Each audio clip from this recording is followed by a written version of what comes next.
पुन्हा डीजे वाद्यावर कारवाई। जळगाव दामोदमध्ये झाली कारवाई। दोन समाजात तेढ निर्माण करणाऱ्यामध्ये पडत आहे भर। हा देश जातीय धार्मिक अराजकतेवर उभा ठाकला आहे।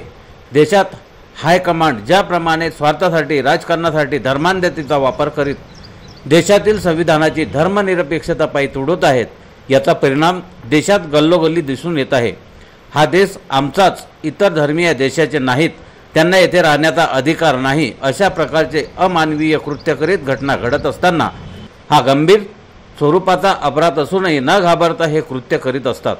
आता लग्नवरातीमध्ये हा प्रकार सर्रास सुरू झाल्याने पोलीस प्रशासनासमोर मोठा आव्हान निर्माण झाला आहे। काल जळगाव दामोदमध्ये सार्वजनिक विशिष्ट ठिकाणी वरातीत धार्मिक तेढ निर्माण होण्याचे गीत तसेच नारेबाजी केल्याने डीजे वाद्यांच्या मालकावर कारवाई केली। रस्ता वाहतूक विभागाने याला दंड ठोकला। जळगाव दामोद पोलिसांनी वेळीच आवर घातल्याने पुढील अनर्थ टळला।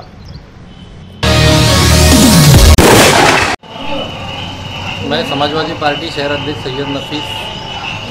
कल रात को मुझको 4-5 लोगों के फ़ोन आए कि भाई शादी की डीजे में दुर्गा चौक में मस्जिद के पास में राम मंदिर जय श्री राम के नारे मारेंगे, भगवा फड़काएंगे, इस तरीके के डीजे के अंदर गाने बज रहे थे। हाल ही में टुमकी में जो अभी 4-5 दिन पहले जो राइड हुआ है, वो शादी के डीजे में मस्जिद के पास में ऐसी भावनिक गाने बजा के उस विषय पर वहाँ पर एक राइड हुआ है। हम नहीं चाहते कि जलगांव शहर का कहीं ना कहीं माहौल ख़राब हो। इसी तरीके से हमने माननीय थानेदार साहब को कॉल किया।